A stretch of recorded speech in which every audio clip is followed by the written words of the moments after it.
포이맨 칼럼. 소금과 물의 균형을 맞춰라. 그동안 소금물에 관한 책들을 4-5권을 읽었고 유튜브에 나오는 동영상을 15개 정도 시청했고 포털 사이트에 나오는 자료들을 모아서 검토해본 결과 이 내용은 시청자들에게 소개하는 것이 좋겠다는 생각이 들었습니다. 이 내용이 절대적인 것은 아니지만 또 책들에 나오는 내용들이나 유튜브 내용들이나 그것들을 전적으로 믿을 수 있는 것은 아니지만 실제적으로 체험하고 보니 건강에 매우 도움이 되겠다는 느낌이 강하게 들어서 공유하고 싶었습니다. 이런 내용이 실제적으로 건강을 지키고 건강을 회복하는 데 도움이 되었으면 좋겠습니다. 전에도 한두 차례 물의 중요성을 강조한 내용을 소개한 적이 있었는데 최근에 와서 깨닫게 된 것은 물만 마실 경우 흡수가 잘 안 되고 반드시 소금물을 함께 마셔야 흡수가 잘 된다는 사실을 알게 되었습니다. 소금과 물의 균형을 맞춰라.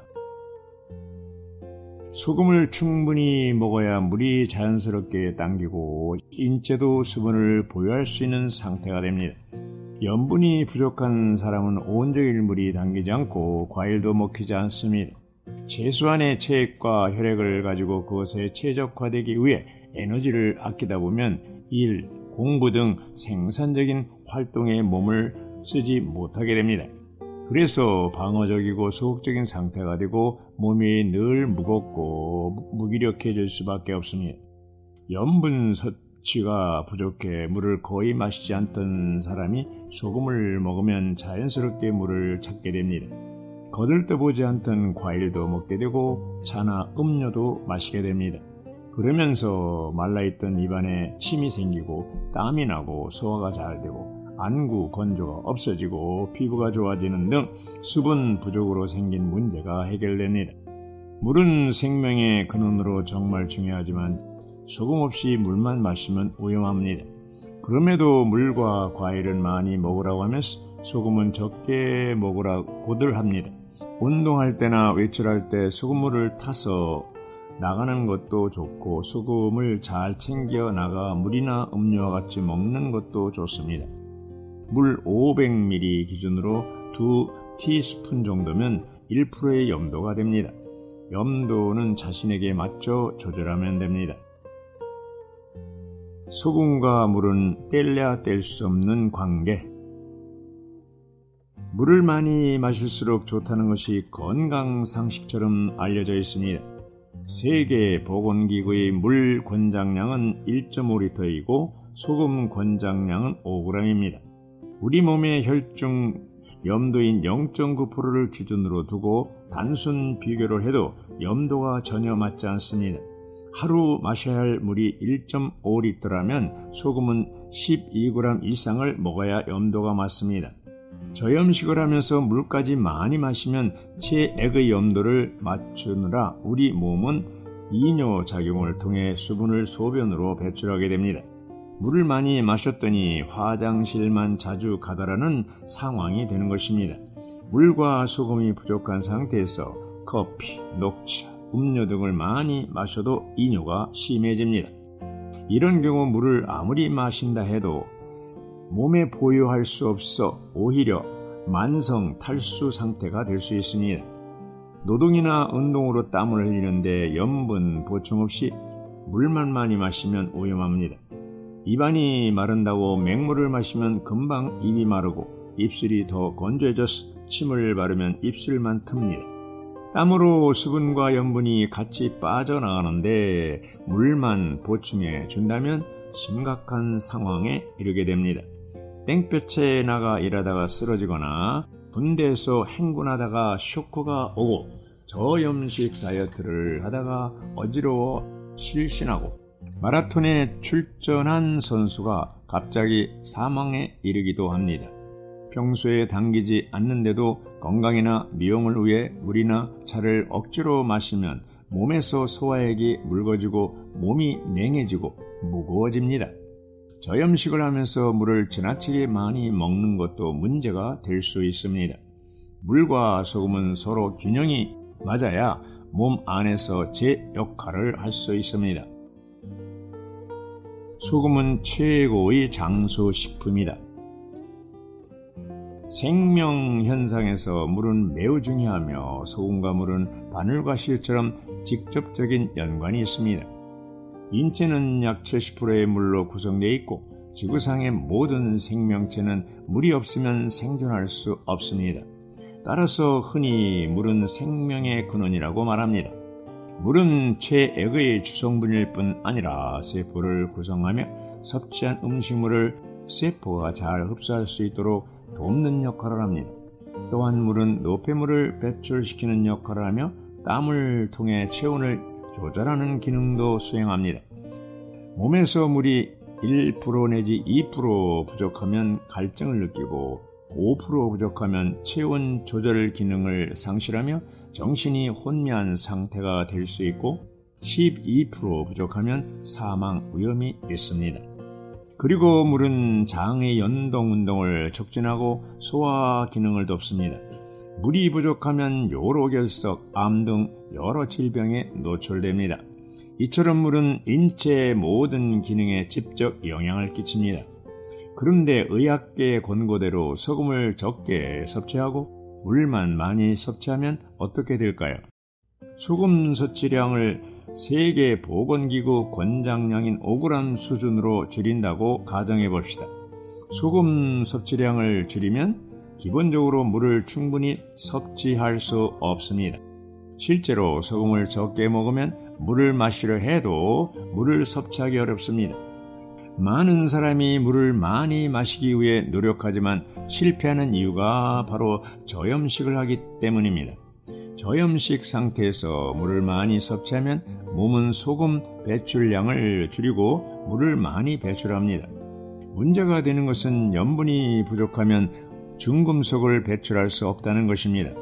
저염식하고 물만 많이 섭취하면 전해질 농도를 맞추기 위해 몸에서 물을 배출하므로 체내의 물 보유량이 줄어들어 탈수 상태가 됩니다. 소금을 섭취하지 않고 한순간 많은 양의 물을 섭취하면 생명까지 오염할 수 있습니다. 우리 몸은 세포 외액이 세포 내액보다 10배 이상 염분 농도가 높습니다. 따라서 세포 내액의 물이 세포 밖으로 이동하면서 각종 노폐물을 체외로 배출하는데 저염식으로 인해 세포 외액의 염분 농도가 낮아져 역산투합으로 인해 세포 내로 많은 물이 들어가 세포가 팽창하면 터질 수 있습니다. 생명의 근원인 물이 부족할 때 신체는 온갖 생리적인 문제를 겪습니다. 실제 염분을 제한하는 사람들의 경우 몸이 무겁다거나 어지럽다거나 무기력증을 호소하는데 체내에 수분이 부족하여 산소와 영양을 전달하는 기능이 떨어지기 때문입니다. 물을 충분히 섭취하면서 그에 비례하는 양의 소금을 섭취하면 문제가 없습니다.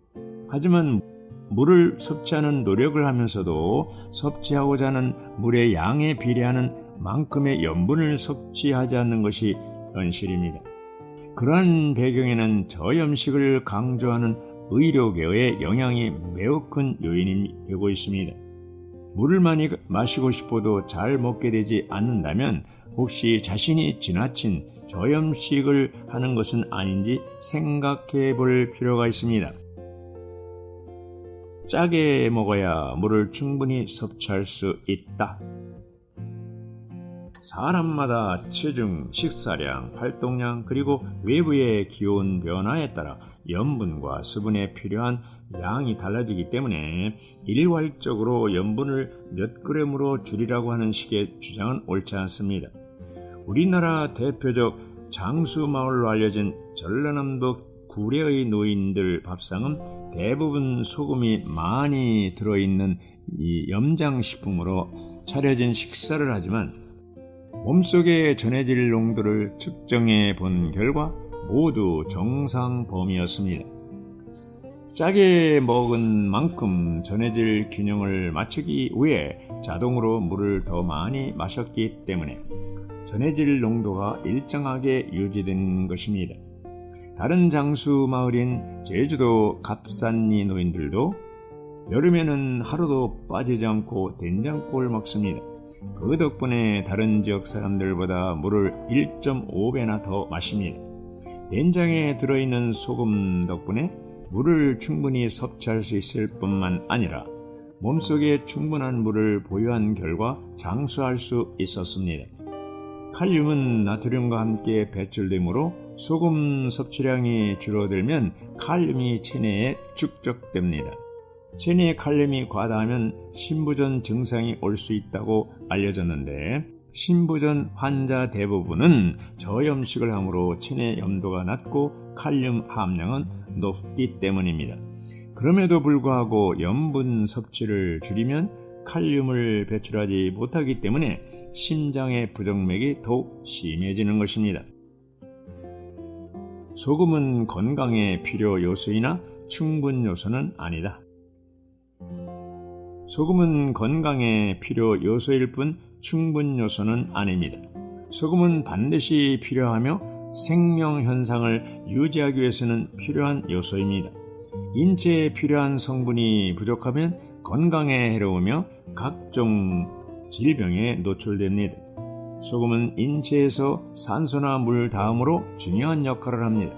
소금이 부족하면 생리활동에 악영향을 끼쳐 암, 고혈압, 당뇨 같은 질병에 노출될 수 있습니다. 우리가 소금을 충분히 섭취하면 우리 몸 안에 물을 충분히 섭취할 수 있고 보존할 수 있습니다. 그리고 지방 분해를 통한 고지혈증 해소 및 중금속을 배출할 수 있게 됩니다. 혈류 개선과 활성산소 감소 및 인체 기능이 회복되는 것입니다.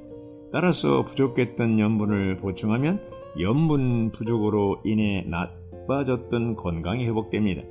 이처럼 양질의 소금을 충분히 섭취하면 소금 부족으로 인해 잃은 건강을 되찾을 수 있습니다.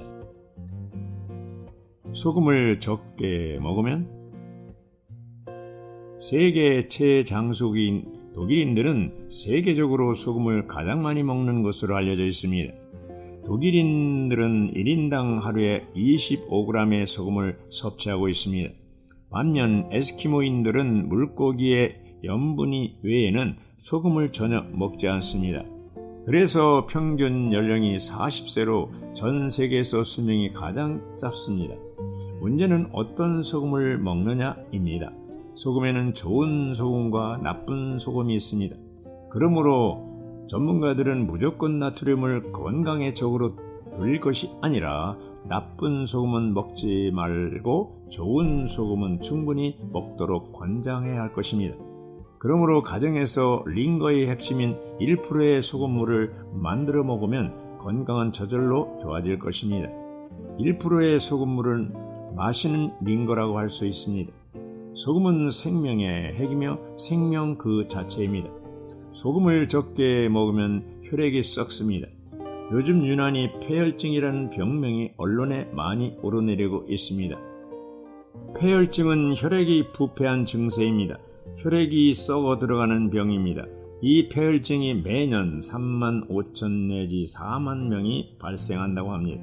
혈액이 썩어간다는 것은 혈액 속에 소금기가 부족하다는 뜻입니다. 즉, 혈액 속의 소금 농도가 0.9%가 안 된다는 뜻입니다.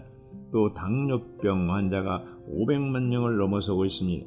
이 당뇨병도 혈액 속의 소금보다 당분이 많아서 생기는 병입니다. 혈액 속에 당분이 많으면 혈액이 끈적끈적해지고 썩어 들어가는 괴사증으로 인해 나중에는 발과 다리를 절단하게 되는 병입니다. 전 세계적으로 괴사증으로 인해 30초마다 다리를 절단한다는 통계가 있습니다. 소금을 적게 먹게 되면 본능적으로 당분을 많이 먹게 됩니다. 소금을 적게 먹고 당분을 많이 먹게 되면 혈액이 끈적끈적해져서 혈관이 잘 통하지 않게 됩니다.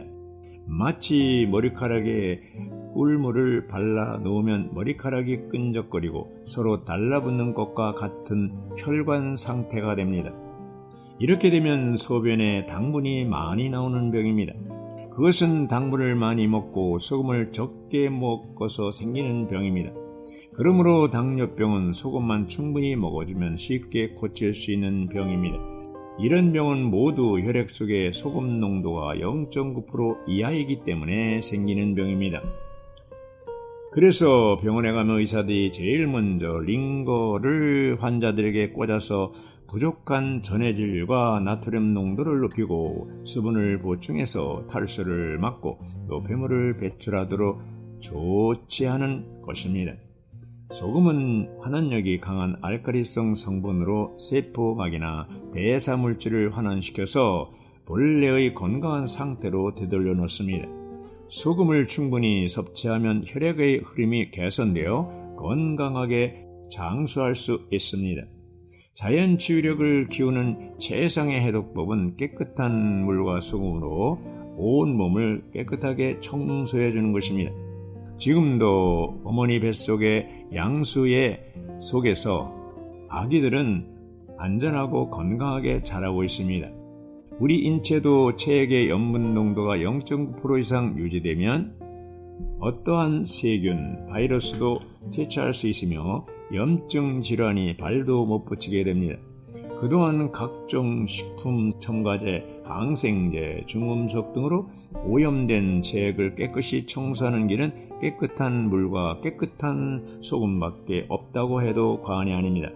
깨끗한 물은 온몸의 구석구석을 돌면서 오염된 혈액을 깨끗이 청소할 수 있고, 깨끗한 소금은 몸속에 쌓인 중금속, 독소를 흡착, 배설하는 기능을 가지고 있는 것입니다. 36.5도의 체온을 유지하고 있는 우리 몸은 부패하기가 딱 알맞는 온도입니다. 그럼에도 불구하고 생명을 유지할 수 있는 이유는 혈액 속의 소금 농도가 0.9%를 유지하고 있기 때문입니다. 암은 염증으로부터 시작됩니다. 염증은 세포가 썩어서 생기는 증상입니다. 궤양, 당뇨, 폐혈증, 결핵, 폐렴 등은 혈액과 세포가 썩기 시작해서 생기는 병입니다. 항생제 이후 시대에 혈액과 체액을 부패하지 않게 하는 유일한 것은 깨끗한 소금뿐입니다. 그 증거로 병원에서 모든 환자에게 소금물을 투여하고 있는 것을 보면 알 수 있습니다. 깨끗한 소금은 우리 몸을 구성하고 있는 세포들이 정교하게 작동할 수 있는 과학적 환경을 만들어줍니다. 우리 인체에서 소금의 농도가 줄어들지 않도록 충분한 소금의 섭취야말로 항생의학이 한계를 맞이하고 있는 시대에 자신과 가족들의 건강을 지키는 최선의 길이라고 할 것입니다. 소금물 섭취 방법 1. 아침에 일어나서 500ml 따뜻한 물에 5g의 소금을 타서 마신다. 2. 오전 10시경 따뜻한 물 200ml에 소금 2g을 타서 마신다. 3. 오후 3시쯤 따뜻한 물 200ml에 2g의 소금을 타서 마신다. 4. 밤 8시경 따뜻한 물 200ml에 2g의 소금을 타서 마신다. 소금 가공 방법과 특성. 소금은 염화 나트륨으로 제품 종류와 관계없이 기본적으로 그 기능이나 효능이 같습니다. 다만 채취 방법이나 장소, 시기 그리고 가공하는 과정에 따라 순도와 가공법과 특성의 차이가 있을 뿐입니다. 소금은 크게 천일염, 암염, 정제염, 주염, 용융염 등으로 나눌 수 있습니다. 1. 천일염. 천일염은 바닷물을 염전에 끌어들여 바람과 햇빛으로 수분을 증발하여 만든 소금으로 굵고 반투명한 육면체의 결정체입니다. 2. 암염. 암염은 과거에 바다였던 지대가 지각 변동으로 인해 물이 증발하고 소금만 남아 퇴적된 것을 캐낸 것입니다. 3. 정제염. 정제염은 바닷물을 끌어들여 이온 교환 막을 통해 1차, 2차, 3차 요과시켜 소금이 흡착한 모든 불순물을 제거하고 다시 이온 교환막을 이용해 순도 99% 이상의 염화 나트륨을 분리합니다. 그 후 수분을 증발시키고 건조 과정을 거쳐 순수한 염화 나트륨만을 분리해낸 순도가 높은 소금입니다. 4. 죽염. 대나무를 이용하여 제조하므로 죽염이라고 붙여진 이름입니다. 8년 이상 된 대나무 속에 천일염을 넣고 황토 반죽으로 입구를 막은 후 소나무 장작불로 800도씨가량의 온도에서 8번을 굽습니다. 마지막에 9회째는 1300도씨 이상의 고온으로 불순물을 기화시켜 소금의 순도를 최대한 높입니다. 5. 용융염. 소금의 순도를 높이기 위해 천일염을 고온에서 용융하여 소금 속의 각종 불순물을 제거한 소금을 말합니다. 고온에서 가열하면 입자 크기와 산도 및 ORP가 변하고 중금속, 환경호르몬, 무기, 미네랄, 가스 등이 기화되어 소금의 순도가 높아집니다. 소금을 1000도씨에서 일정 시간 동안 용융하는 과정에서 소금에 붙어있던 가스와 중금속이 기화되어 날아갑니다. 반면에 1000도씨에서도 기화되지 않은 중금속과 미네랄은 용융로 밑으로 가라앉는데 불순물이 가라앉은 아랫부분은 버리고 순수한 윗부분만 분리해서 냉각시킨 소금 덩어리를 분쇄하여 사용합니다. 6. 황토소금. 황토로 만든 용기에 소금을 넣고 790도에서 장시간 가열하여 불순물을 기화시켜 만든 소금입니다. 7. 설금. 정제염에 원적 개선을 침투시켜 소금 입자의 활성도를 높인 소금입니다. 8. 조염. 미역이나 함초, 톳과 같은 해초에서 추출한 소금을 3번 이상 끓이고 건조하기를 반복한 후 불에 태운 다음 담수로 녹여 만든 소금입니다. 일반 소금은 무기질을 함유하고 있으나 조염에는 해초의 유기질 미네랄이 풍부하여 가장 이상적인 소금이라 할 수 있습니다. 그러나 현실적으로 생산할 수 있는 양이 매우 적다는 단점이 있습니다.